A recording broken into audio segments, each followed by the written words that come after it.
Corpus Hermeticum, capítulo 9, sobre a intelecção e a sensação. O belo e o bom residem apenas em Deus e em nenhuma outra parte. Continuação da narrativa. Ontem, Asclépios, fiz conhecer meu discurso perfeito.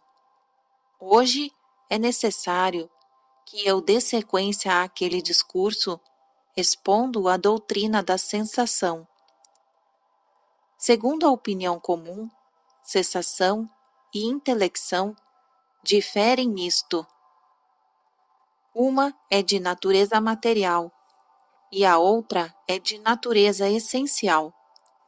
Segundo a minha opinião, ao contrário das duas, perfazem apenas uma e não comportam distinção, isto é, entre os humanos, pois se entre os outros animais a sensação se une à natureza, entre os homens una-se, por outro lado, a intelecção. O intelecto difere da intelecção da mesma forma que Deus da atividade divina. Com efeito, a atividade divina é produzida por Deus e a intelecção é produzida pelo intelecto, sendo irmã de Logos. Ou melhor, a intelecção e o Logo são instrumentos um do outro, pois nem o discurso Logos é enunciado sem intelecção, nem a intelecção manifestada sem o concurso do Logos. A sensação e a intelecção presentificam-se no ser humano conjuntamente, quase enlaçadas uma à outra, pois nem o conhecimento intelectual é possível sem a sensação, nem a percepção sensível sem a intelecção. Mas poder-se-ia conceber uma intelecção sem sensação, como a representação das visões imaginárias durante os sonhos. Parece-me, quanto a mim, que essas duas faculdades desapareceram na visão dos sonhos, enquanto que na vigília a intelecção sempre está unida à sensação. Pelo menos a sensação se encontra dividida entre o corpo e a alma, e quando essas duas partes da sensação se reúnem em um comum acordo, então a intelecção é enunciada pela palavra, uma vez que foi gerada pelo intelecto.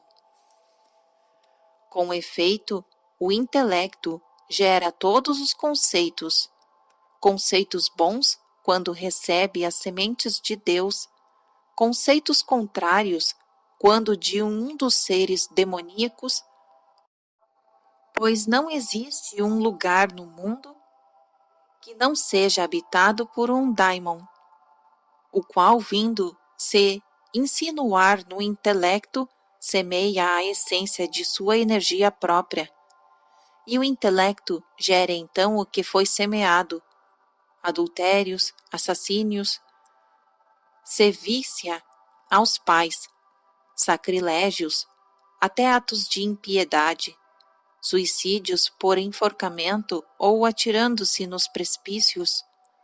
As coisas semelhantes são obras dos daimons. Quanto às sementes de Deus, são pouco numerosas, mas grandes, belas e boas. A virtude, a temperança e a piedade. A piedade é o conhecimento de Deus, e aquele que aprendeu a conhecer a Deus, repleto que está de seus bens, tem intelecção de Deus, e a elas não são semelhantes à da massa. Por esta razão, aqueles que permanecem no conhecimento não guardam a massa, e esta também não o agrada. Parecem tomados pela demência e são expostos à chacota pública, são odiados e desprezados, e pode-se até matá-los. Pois eu já o disse, o mal deve ser necessariamente habitar cá embaixo. Aqui está seu domínio próprio. Seu domínio, com efeito, é a terra, não o mundo, como muitos dirão com um propósito blasfematório. Todavia, o humano temente a Deus saberá tudo suportar, porque tomou consciência do conhecimento. Para um tal humano as coisas são boas, mesmo aquelas que são más para os outros. Quando lhe preparam emboscadas e armadilhas, relaciona tudo com o conhecimento e é o único de todos os humanos que torna os males em bens. Retomo novamente a teoria da sensação. É própria do humano, portanto, a reunião em si, íntima da sensação e da intelecção.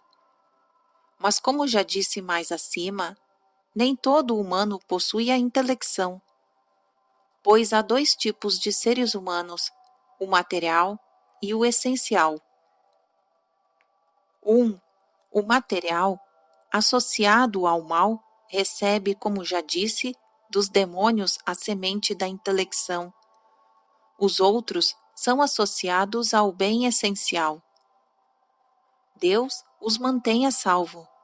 Deus, o construtor do universo, quando fez todos os seres, fez-los semelhantes àqueles após terem sido criados bons, definiram pela maneira como usaram sua atividade.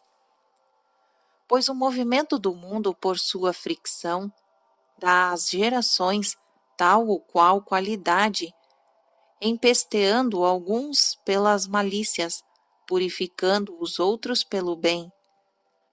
Pois o mundo, ó Asclépios, tem também sua sensação e sua inteligência próprias, não semelhantes àquelas do ser humano, nem sob a relação da variedade, mas em geral mais forte e mais simples. Única é, com efeito, a sensação e a intelecção do mundo, fazer as coisas e desfazê-las com o instrumento da vontade de Deus, que o criou realmente em forma de instrumento, a fim de que, conversando em seu seio, todas as sementes que recebeu de Deus produzem em si mesmo todos os seres eficazmente, pois, dissolvendo-os, renova-os, que na sequência, tendo estes seres sido assim, dissolvidos como um bom semeador de vida, pelas mutações que acarreta seu próprio movimento, fornece a todos renovação. Nada existe que não tenha sido engendrado pelo mundo. Pelo seu próprio movimento, vivifica todos os seres, e é, ao mesmo tempo, o lugar e o criador da vida. Todos os corpos são feitos de matéria, mas de maneira diversa, uns da terra, outros da água, ou do ar, ou do fogo. Todos são corpos compostos, segundo uma fórmula mais complexa ou mais simples. Os mais complexos são os corpos mais pesados, os mais simples, os corpos mais leves. É a rapidez do movimento do mundo que causa a diversidade qualitativa das gerações, pois o sopro do mundo, sucedendo-se sem interrupção, oferece continuamente aos corpos qualidades novas e existe apenas um todo, o todo da vida. Assim, então, é o Pai do mundo, e o mundo é o Pai dos seres que existem no mundo. O mundo é o Filho de Deus e os seres que estão no mundo são provenientes do mundo.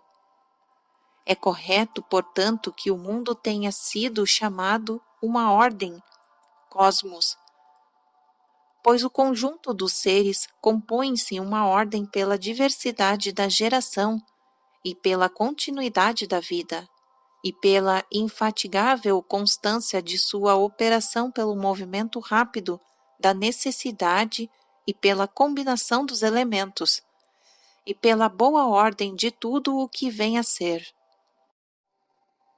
Portanto, é por uma espécie de necessidade e com uma inteira conveniência que o mundo pode ser chamado de cosmos. Assim, entre todos os viventes, a sensação e a intelecção se introduzem de fora como uma brisa surgindo da atmosfera. Mas o mundo, este, as recebeu de uma vez por todas no instante em que veio a ser, e é de Deus quem as recebeu, e é Ele que as mantém. Quanto a Deus, Ele não é desprovido da sensação e de intelecção, como alguns os pensarão. É por um excesso de reverência que eles blasfemam. Pois os seres que existem, Asclépios, estão em Deus, sendo produzidos por Deus e dependendo de seus filhos enquanto recebe a compulsão do bem pelo canal do Sol. Pois é o bem que é o princípio eficiente. Esta qualidade não pode aparecer em nenhum outro que não a ele mesmo, que jamais recebe coisas, mas que quer manter a existência das coisas. Eu não direi, ó Tati, quem faz os seres, mas aquele que faz pode ser deficiente durante longos intervalos, enquanto faz e não faz. Pode ser deficiente relativamente à qualidade e à quantidade, pois não faz tais qualidades e tais quantidades e, ao mesmo tempo, seus contrários. Mas Deus é o Pai e o bem naquilo que as coisas existem. Assim, é o quanto cabe àquele que pode ver, pois disto também Deus quer a existência, e disto mesmo, sobretudo, que é a causa. Verdadeiramente, todo o resto existe só para isso, pois a marca própria do bem é que o bem seja conhecido, ó Tat. Tornaste-nos repletos, ó Pai, da boa e completamente bela visão. E pouco é preciso para que o olho do meu intelecto renda homenagem sobre a influência de uma tal visão. Sem dúvida, pois não é da visão do bem como do raio solar, que pela sua natureza ígnea deslumbra os olhos pela luz e os força a se fechar. Contrariamente, esta visão ilumina, e isso tanto mais quanto mais se é capaz de receber o influxo do esplendor inteligível. Mais agudo que o raio solar para nos penetrar, é por outro lado inofensiva e repleta de toda a imortalidade. Tudo bem que aqueles que aí podem se abeberar desta visão, frequentemente caindo no sono e se destacando do corpo, chegam à visão mais bela, tal como ocorreu a Uranus e Cronos, nossos ancestrais. Possa-nos também assim suceder, ó meu Pai. Apraz a Deus, ó meu filho. Mas agora, ainda somos muito fracos para chegar a essa visão. Ainda não temos força suficiente para abrir os olhos de nosso intelecto e contemplar a beleza daquele bem, sua beleza imperecível, incompreensível. Quanto nada mais puderes dizer, é somente então que vê-la-ás. Pois o conhecimento que se toma é silêncio divino, inibição de nossos sentidos. E aquele que a percebeu uma vez não pode perceber nenhuma outra. O que a contemplou uma vez nenhuma outra pode contemplar, e não pode ouvir falar de nada além, e, em suma, não pode mesmo mover o corpo, pois perdendo a consciência de toda a sensação e de todo o movimento corporal, permanece em repouso, e esta beleza, tendo banhado com sua luz todo o intelecto, é a alma toda que também ilumina e que atrai através do corpo, assim, transformando o ser humano inteiro na essência. Pois é impossível, meu filho, que a alma que contemplou a beleza do bem seja divinizada enquanto permanecer num corpo humano. Que queres dizer por ser divinizada, ó Pai? Toda alma separada, meu filho, sofre de metamorfoses. Mas então, que queres dizer por separada? Não escutastes nas lições gerais que é de uma só alma, a alma do todo, que surgiram todas as almas que turbilhonam o mundo como distribuídas em suas partes? Dessas almas, então, numerosas são as metamorfoses de uma para uma sorte mais feliz, de outras para uma sorte contrária, pois as almas inferiores passam para animais aquáticos, as almas aquáticas em animais terrestres, e as almas terrestres em voláteis, as almas aéreas em humanos, enfim, as almas humanas fazem sua entrada na imortalidade, transformando-se em daimons, e depois, neste estado passando no coração dos deuses. Há dois corações de deuses, os dos astros errantes e os dos fixos. E tal é a glória mais perfeita da alma. Todavia, a alma que entra num corpo humano e permanece no vício, não experimenta a imortalidade, não toma parte no bem, mas é levada para trás e percorre inversamente a rota seguida, a que conduz até os répteis. Tal é a sentença de condenação da alma viciosa.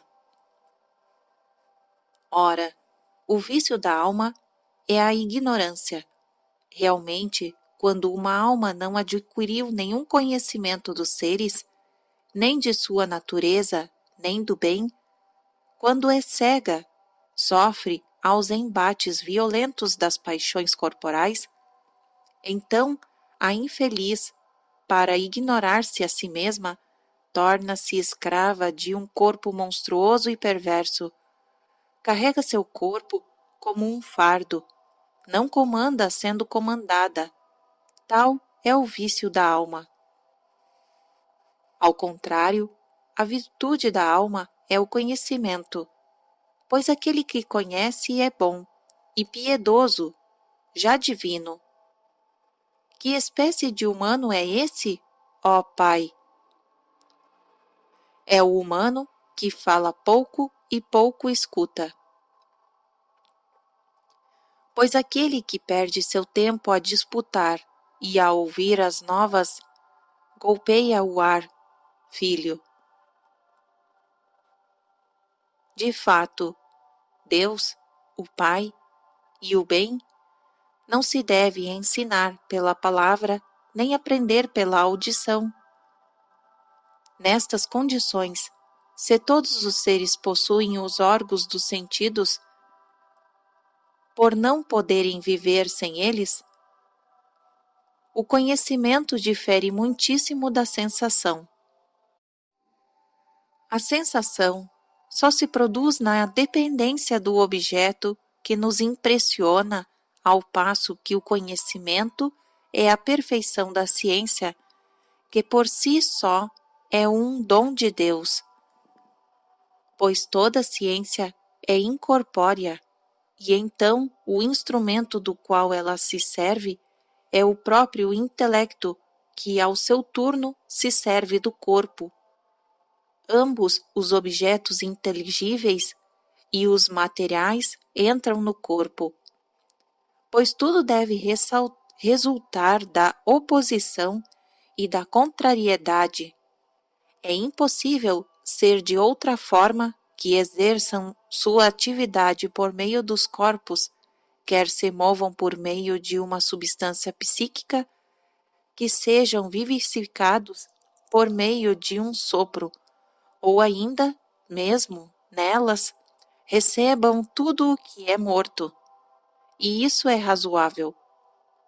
Ou mais ainda, declaro que ele não os contém, mas para dizer a verdade, diria que ele é todos os seres, não os adiciona a si mesmo a partir do exterior. É ele que os dá a si mesmo e os produz para o exterior.